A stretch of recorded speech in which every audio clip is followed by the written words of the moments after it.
And they paid a price. Of course वो आजादी नहीं थी, वो भीख थी, और जो आजादी मिली है वो 2014 में मिली है। 2014 के पहले का इतिहास क्या है?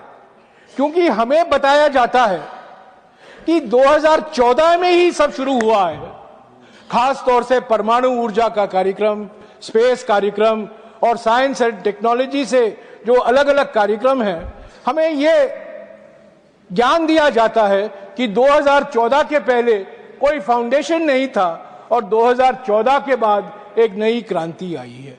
तो मैं थोड़ा इतिहास देना चाहता हूं। स्क्वाड्रन लीडर राकेश शर्मा, सारे राष्ट्र का ध्यान आपके तरफ है और हम सब आपको बधाई देते हैं।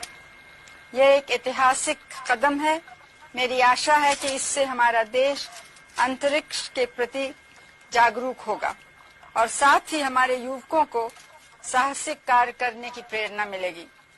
प्रश्न तो आपसे बहुत से पूछने हैं, लेकिन थोड़े से पूछती हूँ। ऊपर से भारत कैसा दिखता है आपको? जी, मैं बगैर किसी झिझक के कह सकता हूँ कि सारे जहां से अच्छा। Sir, the first Atomic Energy Act of independent India was passed not in 1962, was passed on the 6th of April 1948. 6 अप्रैल 1948 को कॉन्स्टिट्यूएंट असेंबली में एटॉमिक एनर्जी बिल पास किया गया था।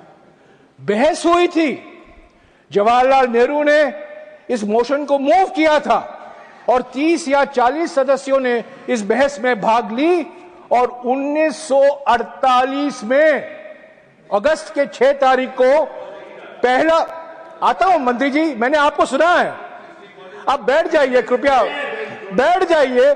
थोड़ा इतिहास मैं आपको दिखाना चाहता हूं। मैं जानता हूं वो बहुत ज्ञानी है, आप विद्वान हैं। 6 अप्रैल 1948 को पहला एटॉमिक एनर्जी एक्ट बनता है, एटॉमिक एनर्जी बिल पास होता है। सर, 22 मई 1948 प्रधानमंत्री जवाहरलाल नेहरू अपने कैबिनेट के लिए एक नोट पेश करते हैं, जिस कैबिनेट में सरदार वल्लभ भाई पटेल मंत्री थे, श्यामा प्रसाद मुखर्जी मंत्री थे, बाबा साहब अंबेडकर मंत्री थे। उस कैबिनेट ने 22 मई 1948 मई 22, 1948 ये नोट फॉर कैबिनेट कि भारत में परमाणु ऊर्जा को लेकर क्या नीति होनी चाहिए, क्या रणनीति है हमारी देश की परमाणु ऊर्जा को लेकर, परमाणु ऊर्जा का भविष्य क्या होगा, क्या होना चाहिए, इस पर बहस हुआ। तो ये पहला नोट था कैबिनेट के लिए, जिसके बनाने में मुझे कोई शक नहीं है कि होमी भाभा का बहुत बड़ा योगदान भी रहा था।